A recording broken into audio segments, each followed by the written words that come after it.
আসসালামু আলাইকুম। সংবাদে আপনাদের সবাইকে স্বাগত জানাচ্ছি। আমি ফিরোজ তোহা। শুরুতেই সংবাদ শিরোনাম। বাংলাদেশের সর্বশেষ গুরুত্বপূর্ণ আপডেট সংবাদে আপনাকে স্বাগত। শুরুতেই সংবাদ শিরোনাম, পরে বিস্তারিত। প্রথমেই জানাবো, হাসিনা এবং তার পরিবারের বিরুদ্ধে দুর্নীতির ৬ মামলার রায় নভেম্বরে, বলছে দুদকের চেয়ারম্যান। নভেম্বরের মধ্যে শেখ হাসিনা এবং তার পরিবারের সদস্যদের ৬টি মামলার রায় হবে বলে আশা প্রকাশ করেছে দুদক চেয়ারম্যান আব্দুল মোমেন আজ। রাজধানীর সেগুনবাগিচায় টিআইবির দুদকের সমঝোতা স্মারক সই শেষে সব কথা জানান তিনি। এরপর জানাবো, ডিম কাণ্ডে খুশি আওয়ামী লীগ। যুক্তরাষ্ট্রের প্রধান উপদেষ্টা সফর সঙ্গীদের উপর ডিম ছোড়ার ঘটনায় আওয়ামী লীগ খুশি হয়েছে বলে মন্তব্য করেছেন আমার বাংলাদেশ পার্টি এবি পার্টির সদস্য সচিব মুজিবুর রহমান মঞ্জু। আজ চ্যানেল 24-এর টক শো মুক্তবাক অনুষ্ঠানে সব মন্তব্য করেন তিনি। এদিকে মাদারীপুরে মিছিলে নেতৃত্ব দেয়া আওয়ামী লীগের নিষিদ্ধ ঘোষিত ছাত্রলীগ নেতা গ্রেপ্তার। মাদারীপুরের কালকিনিতে মিছিলে নেতৃত্ব দেয়া মোহাম্মদ সাফায়েত ইভান ১৯ নামে নিষিদ্ধ ছাত্রলীগের এক নেতাকে গ্রেপ্তার করেছে পুলিশ। আজ অভিযান চালিয়ে নিজ বাড়ি থেকে তাকে গ্রেপ্তার করা হয়। এদিকে বিলাসবহুল গাড়িতে ভোটের মাঠ দাপিয়ে বেড়াবেন আমলারা। আগামী নির্বাচনে বিলাসবহুল গাড়িতে ভোটের মাঠ দাপিয়ে বেড়াবেন মাঠ প্রশাসনের কর্মকর্তাদের জন্য কেনা হচ্ছে ২০০ কোটি টাকার জিপ ও মাইক্রোবাস। আগের নির্দেশনা শিথিল করে এর অনুমোদন দিয়েছে অর্থ মন্ত্রণালয়, যাকে বিলাসী উদ্যোগ বলছে বিশ্লেষকরা। এবং সর্বশেষ জানাবো, ডোনাল্ড ট্রাম্পকে বাংলাদেশ সফরের আমন্ত্রণ জানালেন প্রধান উপদেষ্টা। যুক্তরাষ্ট্রের প্রেসিডেন্ট ডোনাল্ড ট্রাম্পকে বাংলাদেশ সফরের আমন্ত্রণ জানিয়েছেন প্রধান উপদেষ্টা অধ্যাপক ড মোহাম্মদ ইউনূস। স্থানীয় সময় নিউ ইয়র্কের মার্কিন প্রেসিডেন্ট ডোনাল্ড ট্রাম্পের একটি সংবর্ধনা অনুষ্ঠানে যোগ দিয়ে এই আমন্ত্রণ জানিয়েছেন অন্তর্বর্তীকালীন সরকারের প্রধান উপদেষ্টা প্রফেসর ড মোহাম্মদ ইউনূস। তিনি বলেছেন, অন্তর্বর্তীকালীন সরকারের প্রধান উপদেষ্টা যুক্তরাষ্ট্রের প্রেসিডেন্টকে আহ্বান জানিয়েছে যাতে করে তিনি যে সময় ফ্রি থাকেন সে সময় যেন বাংলাদেশ সফরে যান। প্রিয় দর্শক, এতক্ষণ শুনছিলেন সংবাদ শিরোনাম, এবারে বিস্তারিত। তবে তার আগে বন্ধুরা, অনুরোধ থাকবে এই সংবাদটিতে একটি লাইক দিন। এই চ্যানেলে আপনি নতুন হয়ে থাকলে আমাদের সংবাদটি দেখতে দেখতে চ্যানেলটি সাবস্ক্রাইব করে রাখুন। কমেন্ট করে বন্ধুরা আপনার মূল্যবান মতামত জানিয়ে দিন আপনি বিশ্বের কোন দেশ থেকে বা বাংলাদেশের কোন স্থান থেকে আমাদের সংবাদটি দেখছেন এবং শুনছেন। এবারে বিস্তারিত। হাসিনা এবং তার পরিবারের বিরুদ্ধে দুর্নীতির ৬ মামলার রায় নভেম্বরে, বলছে দুদকের চেয়ারম্যান। নভেম্বরের মধ্যে শেখ হাসিনা এবং তার পরিবারের সদস্যদের ৬টি মামলা রায় হবে বলে আশা প্রকাশ করেছেন দুদকের চেয়ারম্যান আব্দুল মোমেন আজ।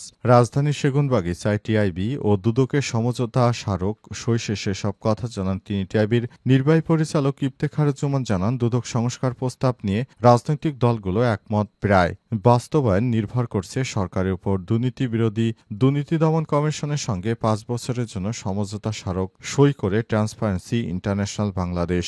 এর আগে বিভিন্ন মেয়াদে আরও ৪বার প্রতিষ্ঠান দুটির মধ্যে সমঝোতা স্মারক সই হয়। স্বাক্ষর শেষে গণমাধ্যমের সামনে কথা বলেন দুদক মহাপরিচালক ও টিআইবির নির্বাহী পরিচালকের সময় এক প্রশ্নের জবাবে দুদকের চেয়ারম্যান বলেন, সাবেক প্রধানমন্ত্রী এবং শেখ হাসিনা এবং আওয়ামী লীগের নেতাকর্মীরা যেভাবে বাংলাদেশের বিভিন্ন কিছু নিয়ে তারা নিজেরা নানাভাবে ষড়যন্ত্র করেছে, বাংলাদেশের অর্থনীতিকে ধ্বংস করেছে, তাদেরকে কোনোভাবেই ছাড় দেওয়া হবে না। তাদেরকে আগামীতে সবকিছু ধ্বংস করে দেওয়া হবে। তারা যেন আর এই বাংলাদেশে রাজনীতি করার সুযোগ না পায়, সেজন্য আমরা সরকারের কাছে আহ্বান জানিয়েছি। কারণ তারা যেভাবে পেরেছে সেভাবেই দেশের অর্থ বিদেশে পাচার করেছে।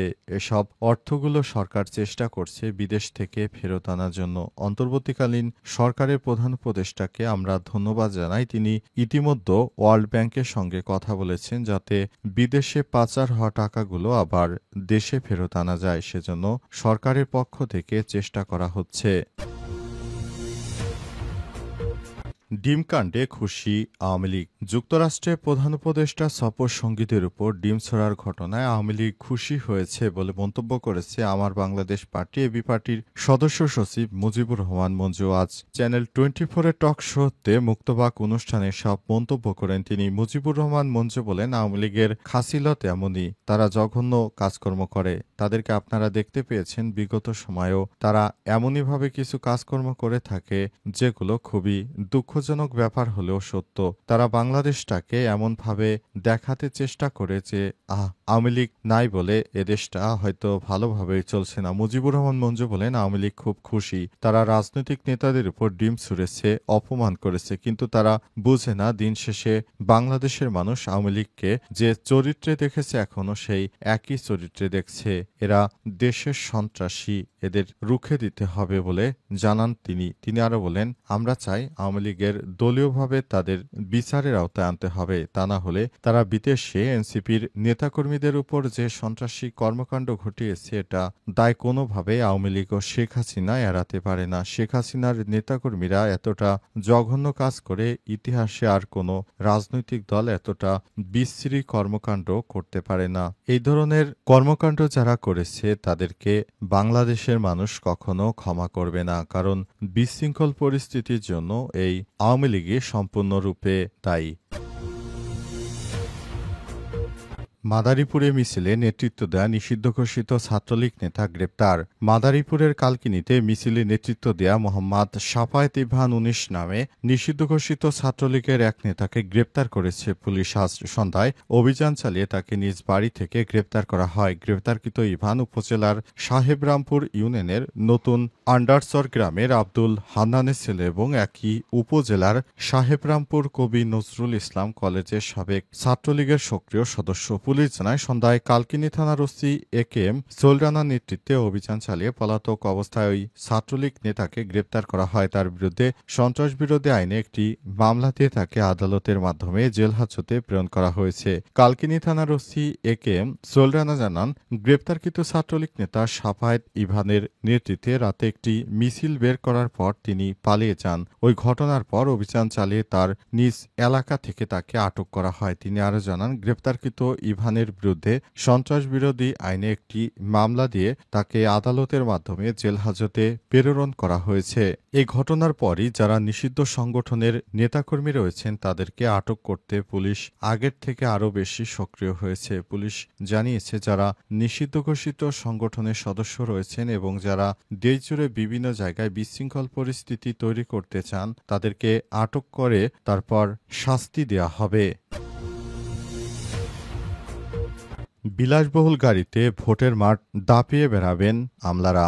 এবারে নির্বাচনে ভোটের মাঠে আমলারা সরকারি গাড়ি ব্যবহার করে প্রচার প্রচারণার কাজে তারা বিভিন্নভাবে সেখানে উপস্থিত থাকবেন, যাতে করে এবারে নির্বাচন সুষ্ঠু করা যায় সেজন্য তারা সব রকমের প্রস্তুতি গ্রহণ করতে শুরু করেছে। ইতিমধ্যে নির্বাচন কমিশনের পক্ষ থেকে বিভিন্ন দায়িত্ব তাদেরকে দেওয়া হয়েছে, যেন তারা নতুন বাংলাদেশ গড়ার জন্য তারা নিজ নিজ জায়গা থেকে তারা কাজ শুরু করেছে। ইতিমধ্যেই বিভিন্ন জায়গা থেকে দেখা গেছে তারা যার যার জায়গা থেকে কাজ শুরু করেছে। নির্বাচনের আগে তারা বিভিন্নভাবে মাঠের নেতৃত্ব দেওয়ার জন্য এবার কাজ করতে শুরু করবে। তারা কোনো রাজনৈতিক দলের এজেন্ডা নয়, বরং তারা বাংলাদেশকে রিপ্রেজেন্টেটিভ করতে চায়। এজন্য তারা এই ধরনের ব্যাপারে বা সরকারের কাছ থেকে সরাসরি সহায়তা পাচ্ছে। সম্প্রতি সমালোচনার মুখে আমলাদের জন্য গাড়ি কেনার সিদ্ধান্ত বাতিল করা হয়েছে। ২০০ কোটি টাকার বিলাসবহুল গাড়ি বিলাসিতা নাকি প্রয়োজনীয় সেই বিষয়টিও তাদের কাছে জানতে চাওয়া হয়েছে। তবে এসব গাড়িগুলো আসলে এমপি মন্ত্রীদের জন্য কেনা হবে, তবে আপাতত তারা ব্যবহার করতে চেয়েছিল, সেই আশা তাদের নিরাশায় পরিণত হয়েছে।